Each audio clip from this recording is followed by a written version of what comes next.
Shalom y bienvenidos a Vía Haftaj Israel, una frase hebrea que significa amarás a Israel. Esperamos que se queden con nosotros, ya que nuestro maestro, el Dr. Baruch, nos compartirá una enseñanza expositiva de la Biblia.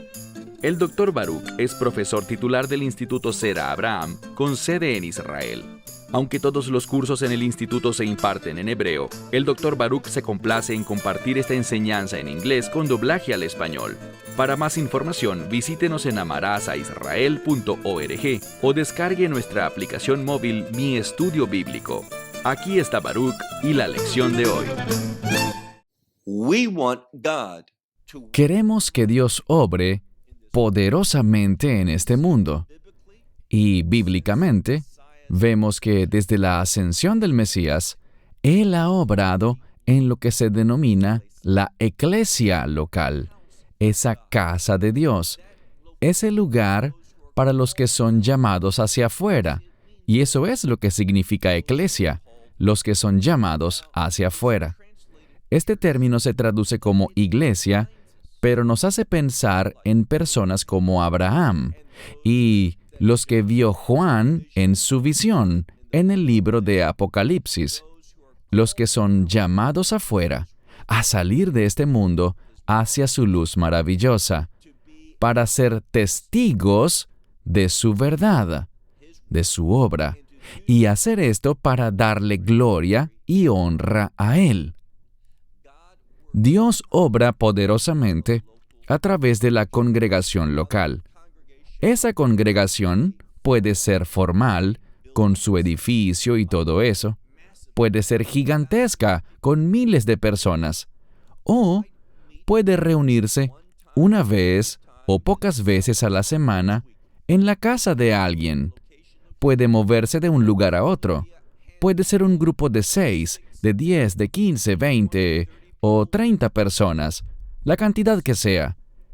Pero eso es igualmente un movimiento del Espíritu Santo. No hay que menospreciar esas congregaciones pequeñas, congregaciones en casas, porque así fue como empezó inicialmente, y creo que Dios podría estar haciéndonos volver a ese tipo de experiencias. Toma tu Biblia y busca conmigo 1 Timoteo capítulo 3. La semana pasada vimos que Dios dio unas instrucciones. Estamos estudiando las epístolas pastorales. Estamos viendo instrucciones para las congregaciones locales.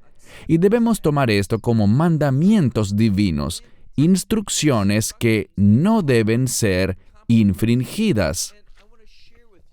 Quiero compartir con ustedes un relato bíblico.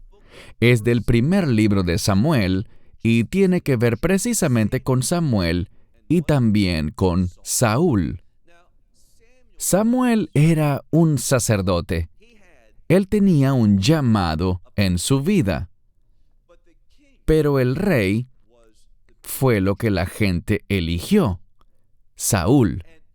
Y un día, Saúl se alarmó en gran manera porque Samuel le había dicho: «Yo iré y ofreceré los sacrificios antes de ir a la batalla». Samuel era un hombre de palabra, pero según la perspectiva de Saúl, desde el punto de vista de su mente racional, lo que él creía que era lógico, él había imaginado que Samuel llegaría antes, pero no fue así. Y por eso, como él vio unos individuos que estaban empezando a huir del ejército de Israel, se preocupó y comenzó a ver las cosas con ojos humanos, a pensar las cosas con una mente racional y a comportarse de forma lógica. ¿Y qué ocasionó eso? Un gran fracaso en la vida de Saúl. Samuel llegó ese día, pero después de que Saúl había asumido un rol que Dios le había dicho que no le correspondía a él, solo a los sacerdotes. Y este es el gran problema. Una de las cosas que oí la semana pasada de parte de numerosas personas fue: ¿y qué pasa si no hay un hombre calificado? En ese caso, no se puede... No hay excepciones. Debemos ser personas que oyen las instrucciones de Dios, las cuales no son difíciles de entender, y que las implementan. Y si no hay nadie calificado, ese es un llamado a orar y a esperar. Muchas veces esperamos para poder orar, para depender, para demostrar nuestra dependencia, nuestra confianza en Dios. Así que no piensen que si no hay una persona calificada bíblicamente, mientras tanto, meteremos a otra persona. Fue eso mismo lo que pensó el rey Saúl. A Dios le desagradó mucho eso, y él sufrió graves pérdidas. No nos comportemos de una manera que traiga condenación y pérdida. Comportémonos de manera que confiemos en Dios, y eso nos traerá frutos. Primera a Timoteo, capítulo 3. Comienza así. La palabra es fiel. En algunas Biblias dice palabra fiel. Y esto nos dice que lo que viene a continuación es confiable. Puedes confiar en lo que Pablo le estaba escribiendo a Timoteo para velar por el bienestar de la congregación local. Así que lo que estamos viendo es una palabra fiel. Segunda parte del versículo 1. Si alguno, está en masculino, por cierto, si alguno, un obispado aspira, hay una posición de obispo, es similar a un pastor, puede que lidere una congregación o que lidere varias. Pero si alguien aspira a este puesto, dice aquí, buena obra desea. Es bueno hacer eso, es un trabajo importante. Pero solo porque aspira a eso, solo porque lo desea, no significa que hay que nombrarlo así porque él quiera hacerlo. Tiene que estar calificado. Pasemos al verso 2. Entonces, y en realidad la primera palabra del verso 2 es el vocablo griego dei. Eso se refiere a que algo es absolutamente necesario, algo que es obligatorio. No puede cambiarse ni alterarse. Dei es una palabra muy significativa en griego. Y la palabra entonces, que la ponemos de primero en español, es realmente la segunda palabra del texto griego. Entonces, es absolutamente necesario que el obispo sea irreprensible. ¿Qué significa eso? Significa que no haya algo en su vida que resalte de manera negativa o adversa. Algo que al mencionar su nombre inmediatamente todo el mundo piense en ese error que cometió, en una acción que hizo o dejó de hacer. Algo que pasó y dejó una marca casi irreparable en la reputación de ese hombre. Dice aquí, es absolutamente necesario, entonces, que el obispo sea irreprensible. ¿Y luego qué más? Bien, ¿quiénes fungen como obispos? Los hombres. Y por tanto deben ser hombres de una sola mujer. Esto es algo muy debatido también. Yo tengo amigos cercanos que se divorciaron y son pastores. Yo siento un profundo afecto por estas personas. Son hombres piadosos. Pero estamos en desacuerdo sobre ese tema. No estoy aquí para decirles lo que otras personas creen, ni cómo entienden este pasaje otras personas. Yo debo estudiar las Escrituras, orar a través de las Escrituras y esperar a ver lo que Dios pone en mi corazón. Voy a ser muy claro. Cuando veo este pasaje, esto me dice que alguien que se ha divorciado no debe ocupar ese puesto. Cuando dice hombre de una sola mujer, significa que es un hombre que no se ha divorciado, que no ha tenido varios matrimonios en su vida. 2 ya son varios. ¿Qué pasa si el primer matrimonio ocurrió antes de que fuera creyente?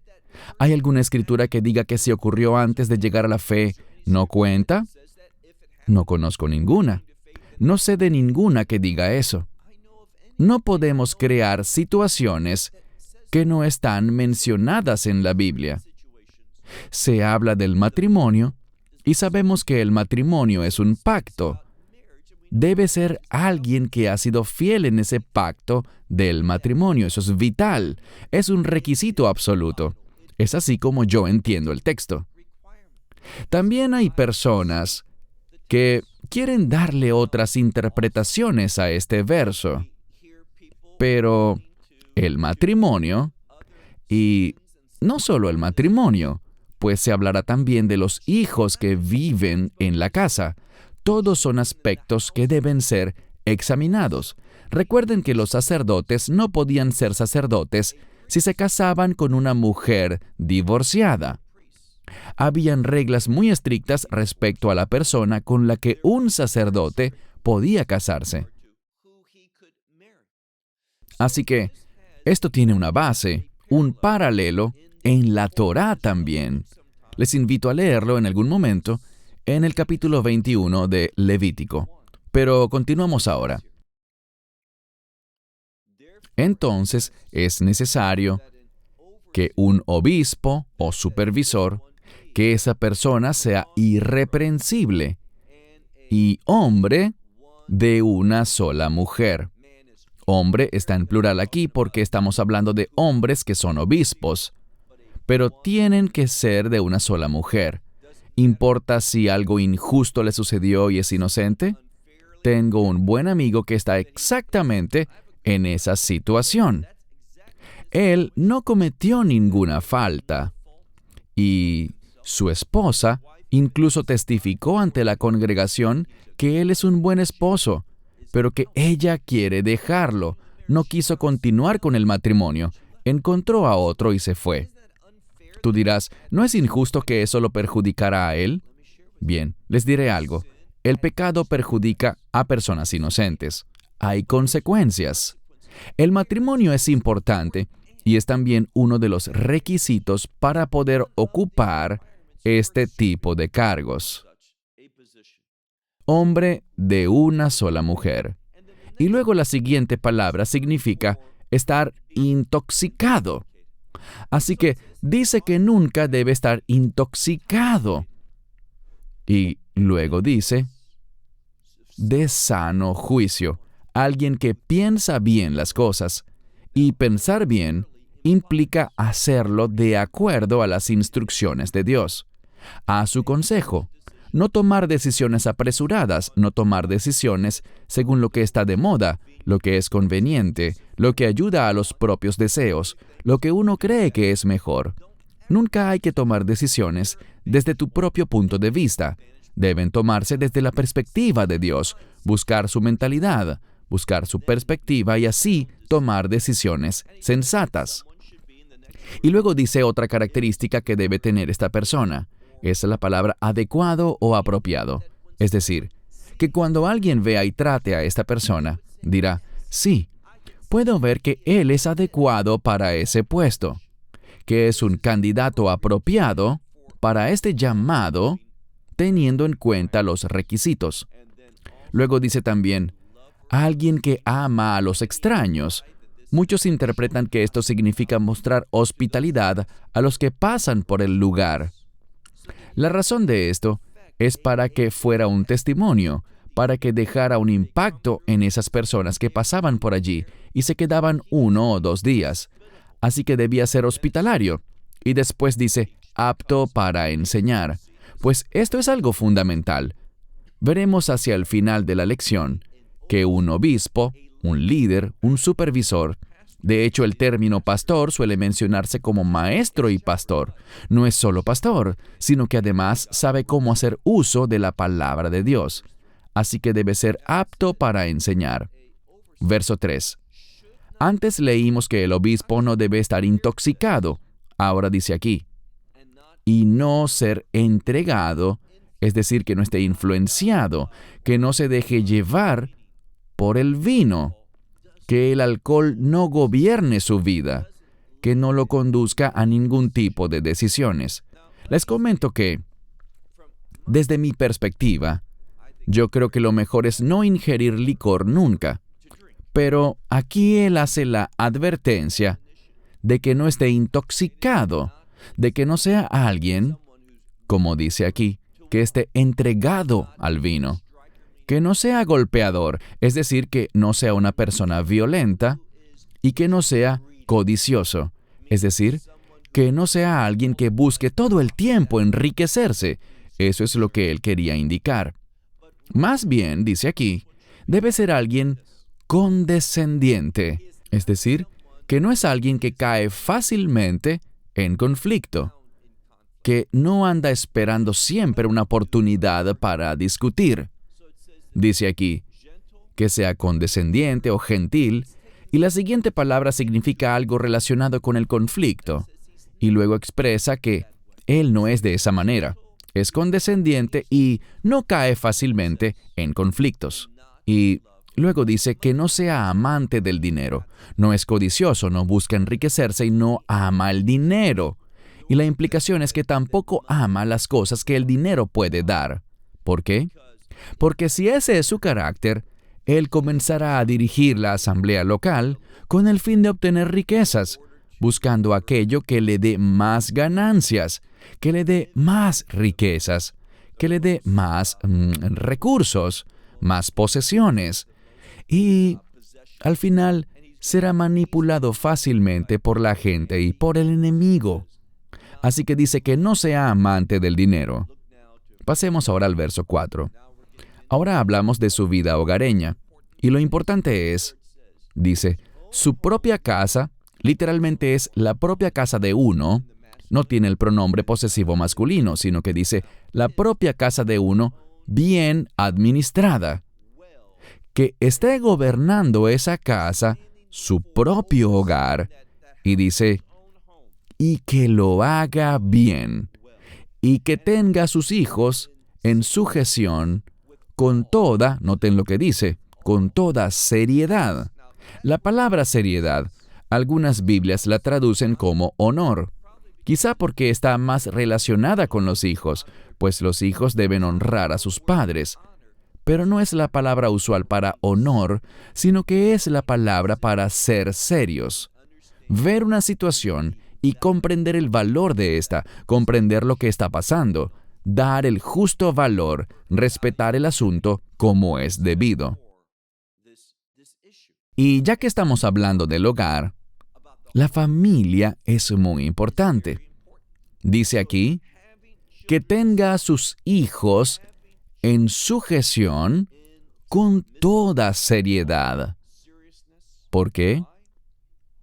Porque si alguien, y aparece en masculino nuevamente, si uno en la propia casa no sabe cómo gobernar, es decir, administrar, ¿cómo la congregación de Dios será cuidada? Esto es algo que hay que hacer. Investigar si ese hombre gobierna su casa debidamente, si tiene el respeto de sus hijos, si ellos dan ejemplo también de un testimonio de fe, si pueden ver eso como algo serio, algo importante, de gran valor. Esto es lo que dice aquí. Ahora pasemos al verso 6. Dice aquí, y sigue nombrando las calificaciones que debe tener un obispo. No un neófito, para que no se infle. ¿Y por qué se inflaría? Por el orgullo. La Biblia dice que el orgullo viene antes de la caída, es decir, que él será juzgado. Y dice, no un neófito para que no se infle en orgullo por el juicio en el que él cae ante el diablo.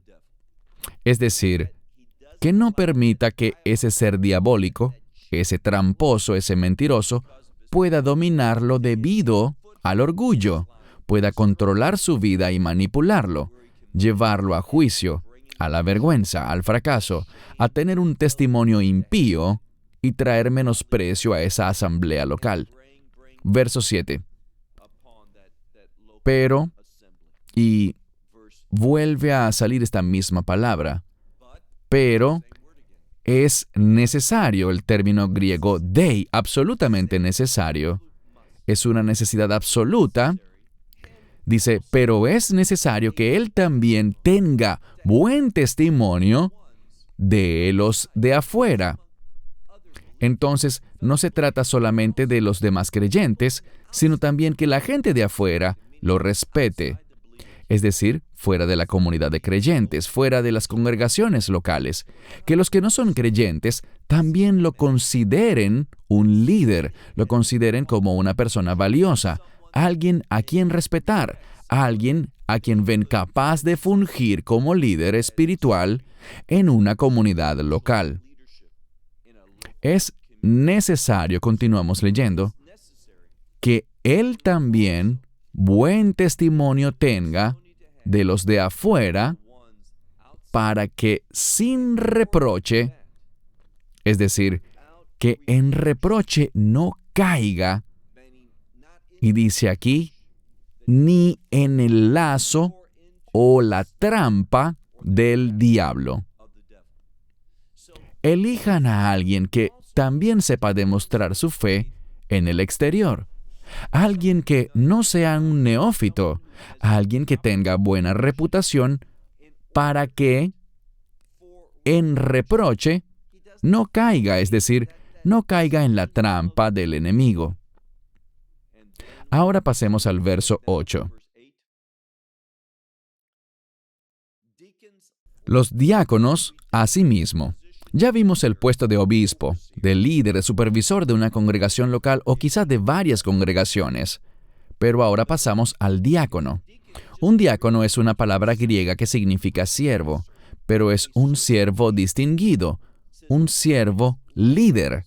Dice los diáconos asimismo, y luego viene otra vez el término que significa tener una mente seria, asignar el justo valor, tener el correcto entendimiento sobre el propósito de este trabajo. Y veremos una palabra muy importante en un momento. Dice, los diáconos asimismo deben ser serios y no ser, y luego aparece la palabra doble lengua. Esto se refiere a alguien que le dice una cosa a una persona y algo distinto a otra. Y esto lo hace porque busca agradar a los hombres y dirá lo que haga falta para que salga bien parado. No le preocupa Dios ni seguir las instrucciones de Dios. Y este es un principio muy, pero muy importante. Los que buscan agradar a Dios se tomarán en serio las instrucciones de Dios. No buscarán alguna excusa, una justificación, algo que ponga en tela de juicio lo que Dios nos dice. Esa persona lo entenderá y más bien pecará de cauteloso hacia el lado más restringido. No queremos irnos demasiado hacia el otro lado. ¿Por qué? Si lo hacemos, estamos en riesgo, así que es mejor pecar de cautelosos que de liberales.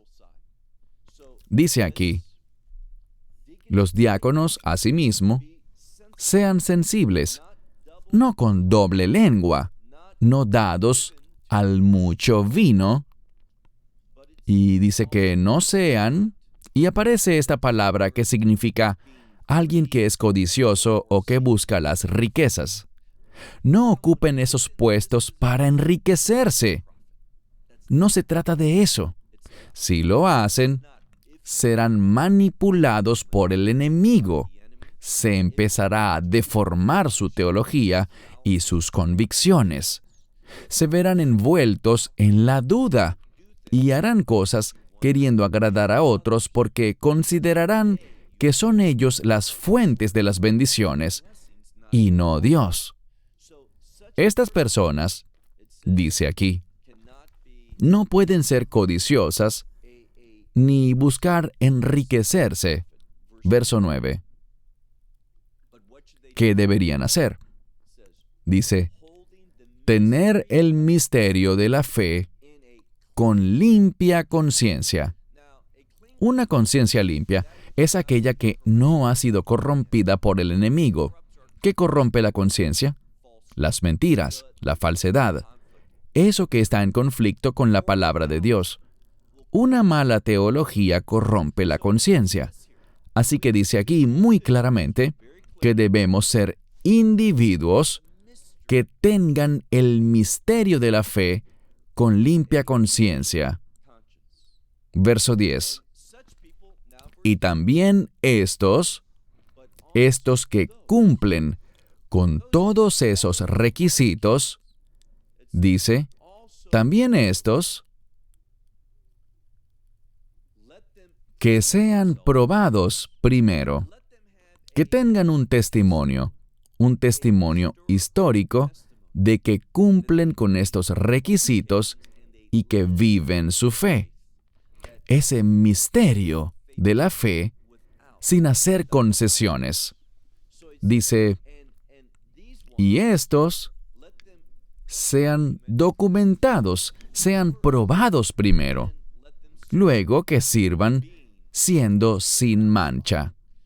La expresión sin mancha o libres de culpa, como la traducen en algunas Biblias, tiene que ver con un animal que va a ser ofrecido en el altar, y ese animal pasa por una inspección.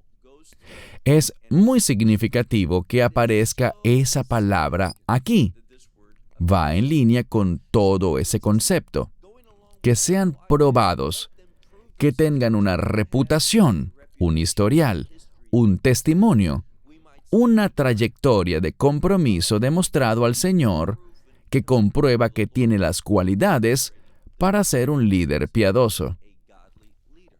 Luego dice, que sirvan, y además, y que lo hagan sin mancha, libres de culpa. Verso 11. En el verso 11 aparece el término mujeres. En griego, no hay un término específico para esposa. Así como en hebreo tenemos la palabra isha, mujer, que también puede significar esposa, dependiendo del contexto, aquí estamos hablando de una esposa, pues el contexto así lo demanda. Leamos de nuevo el verso 11. Las esposas, asimismo, sean serias. Tener esa mente de seriedad. Sean serias y no calumniadoras.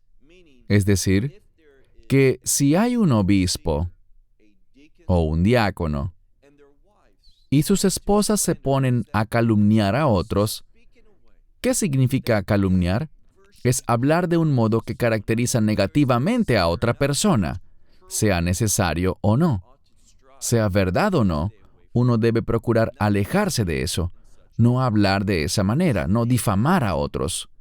Dice aquí, las esposas, asimismo, sean de mente seria y no calumniadoras, y luego sale esta misma palabra, no intoxicadas, sino fieles en todo. Esto es muy importante. Ella también debe tener un testimonio para que su esposo pueda ser elegido para este puesto. Verso 12. Dice, los diáconos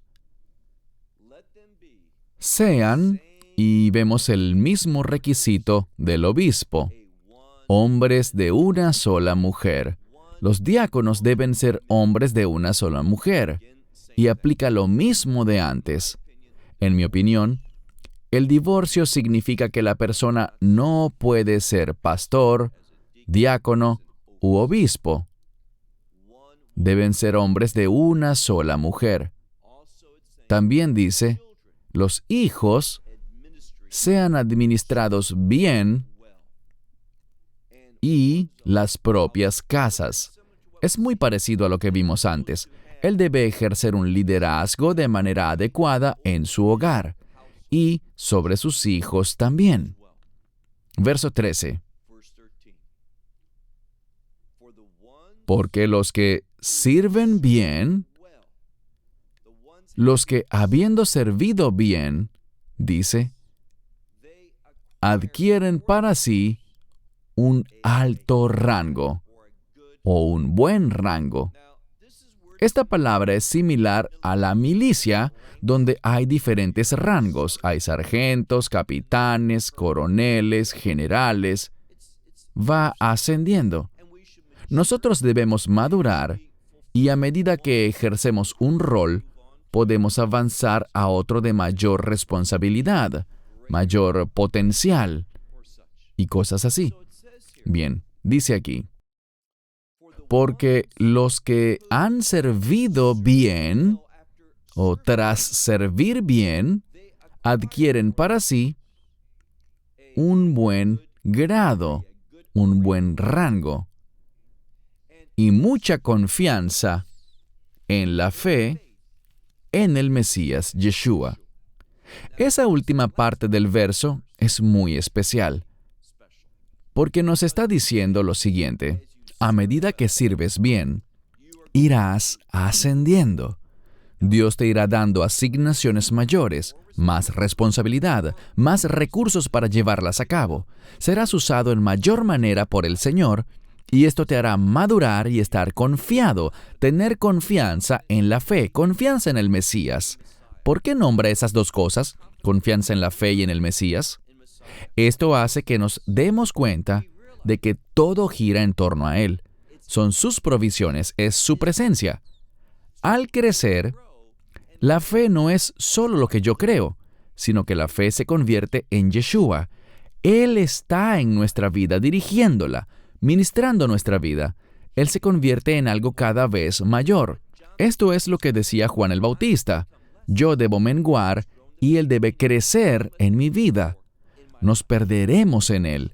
Eso es lo que se supone que hagamos, que menguemos para que Él crezca. Verso 14. Ya estamos llegando a la conclusión de este capítulo, y él va a terminar con unas palabras de condolencia personales para ellos. Es decir, él sabía que estaban tristes por algo, y le escribía sobre todo a Timoteo, pero eso sería compartido con toda la congregación. Y lo había dicho antes: quiero ir a visitarte. Pero vean lo que le dice: estas cosas a ti te escribo con la esperanza de ir a ti rápidamente, es decir, pronto, enseguida. Pero si me retraso, y pudiera leerse como ya que me he retrasado, no había llegado aún allá. Él quería que supieran algo. Así que les escribo para que sepan cómo es necesario comportarse en la casa de Dios. Y yo subrayaría eso, porque estamos tocando un tema de suma importancia. Pablo estaba diciendo: Timoteo, yo quería ir pronto, rápidamente, hacia ti. Pero, si me retraso, te escribo esto porque quiero que sepas cómo conducirte, cómo comportarte en la casa de Dios. ¿A qué se refiere con la casa de Dios? Dice aquí: otis, esti, ecclesia, teu sontos, que significa que es la iglesia del Dios vivo. Y usó esa misma palabra. Eclesia es el lugar donde se reúnen los que han sido llamados hacia afuera, donde adoran a Dios, donde estudian la palabra de Dios, donde se reúnen para servir a Dios, ejerciendo una influencia en la congregación local. Él dijo: quiero que sepas cómo conducirte y cómo llevar todas las cosas en la casa de Dios. Y quiero que sepas que esa casa de Dios a la que me refiero es esta asamblea local. Esta casa del Dios viviente, la iglesia. Y luego dice, esta, refiriéndose a la congregación local, es un pilar y un fundamento. En algunas Biblias dice base. Es un pilar y un fundamento de la verdad. Yo he resaltado esto en mi Biblia. Le puse un asterisco al lado porque es muy importante. Pablo quería que supiéramos que ese es el pilar, el fundamento de la verdad.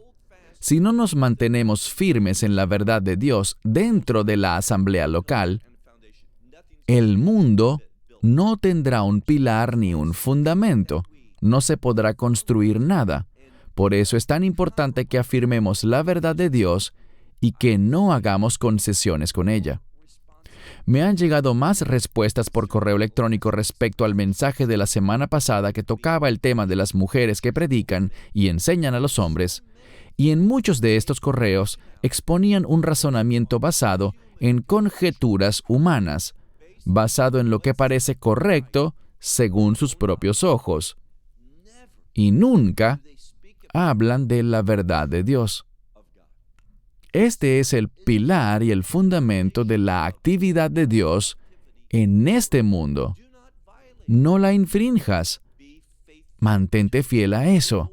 Sé obediente a eso. El día que deba ir ante Dios, y todo el mundo, todos los creyentes, todos compareceremos necesariamente ante el mismo bima del Mesías. Eso lo aprendimos en el estudio de Corintios. Y yo no quiero ir allí y que Dios me diga, ¿tú apoyaste esa posición? Sí, lo hice. ¿Leíste la Escritura? Claro que sí. ¿Qué crees que significa? Bueno, creí que significaba tal y tal cosa. ¿Y entonces por qué no lo defendiste? No quiero ser alguien que se presente ante Dios y diga, yo sabía eso, pero hice concesiones. Fui muy débil. Tuve mucho apego al dinero, a lo material. Así que me desvié de lo que tú pusiste en mi corazón. Lo que debes tener es temor de Dios. Y yo creo que una muy buena estrategia del enemigo es no hablar mucho del juicio de Dios para que no pensemos en eso y hagamos lo que queremos. Eso es algo muy, pero muy insensato. Es una total insensatez. Debemos entender la palabra de Dios, que es muy clara. Y siempre hay quienes la quieren tergiversar y dicen, sí, pero ¿y si es esto otro? Y estamos viviendo en otros tiempos y la cultura. Ya lo he oído todo, pero no me convencerán de creer algo distinto a lo que está en el texto, porque esto es la obra del Dios viviente. Pasemos ahora al verso 16, nuestro último verso. Y la palabra que sigue tiene que ver con haber hecho una confesión. Se ha hecho una confesión, se ha hecho conocida. Entonces dice, y confesado, o en otras palabras, es un hecho conocido, que grande es el misterio de la piedad. Ahora bien, ¿por qué creen que Pablo haya escogido precisamente este momento para decir eso? Esto debe ser confesado por todos. Deben reconocer que grande es el misterio, y luego está una palabra que significa justamente piedad.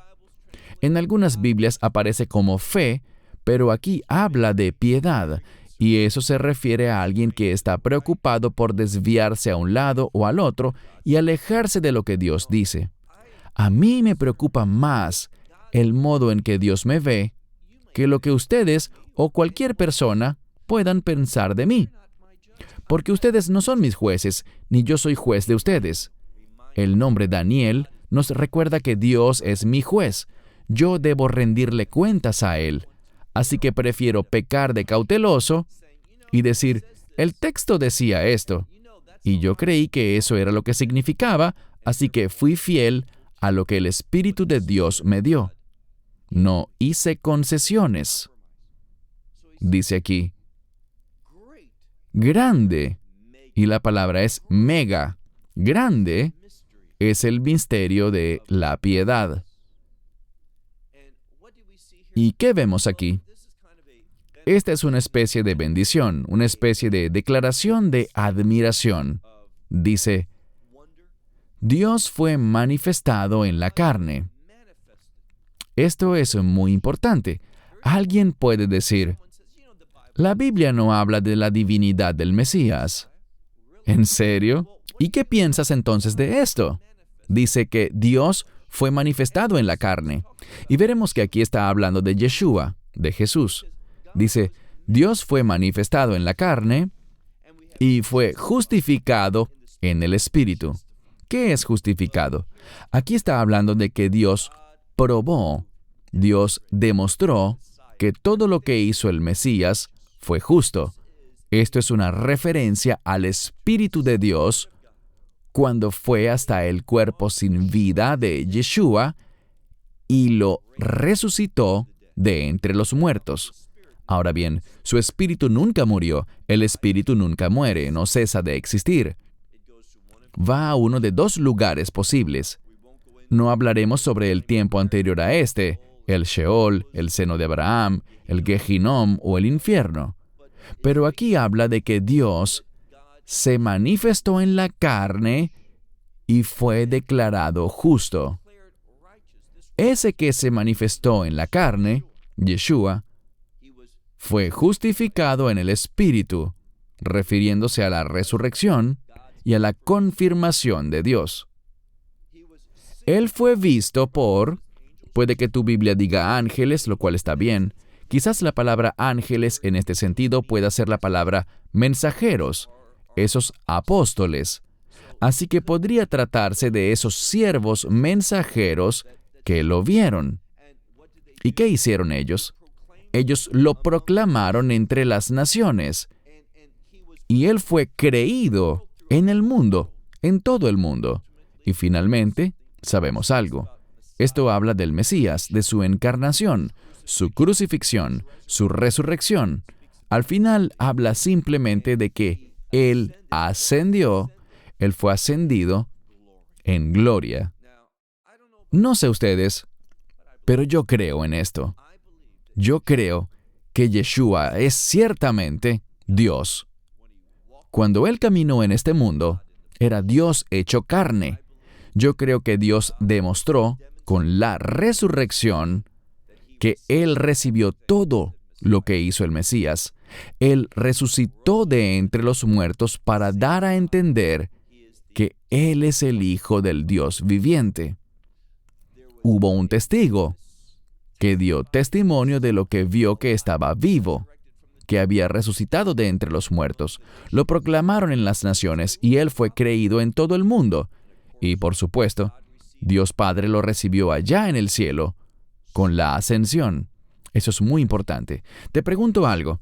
¿Le vas a servir a Él? ¿Lo has aceptado a Él? ¿Le has dado tu vida a Él? De modo que todo lo que Él quiera de ti, tú desees llevarlo a cabo, que desees sujetarte a eso, que esto sea tu mayor deseo. Y cierro con esto. Un amigo de mi familia falleció debido al coronavirus.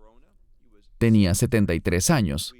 Servimos juntos y él no era mucho mayor que yo, pero su oportunidad de servirle a Dios aquí había terminado. Él está en el reino de los cielos en este momento. Yo quiero estar consciente de que el tiempo que tenemos podría ser corto y queremos darle uso a esta oportunidad y ser hallados fieles seguidores. Queremos cumplir las instrucciones de Dios. No queremos debatir estas cosas, queremos recibirlas como Dios las ha revelado claramente en su palabra. Queremos implementarlas y tener ese testimonio, un testimonio con una conciencia limpia.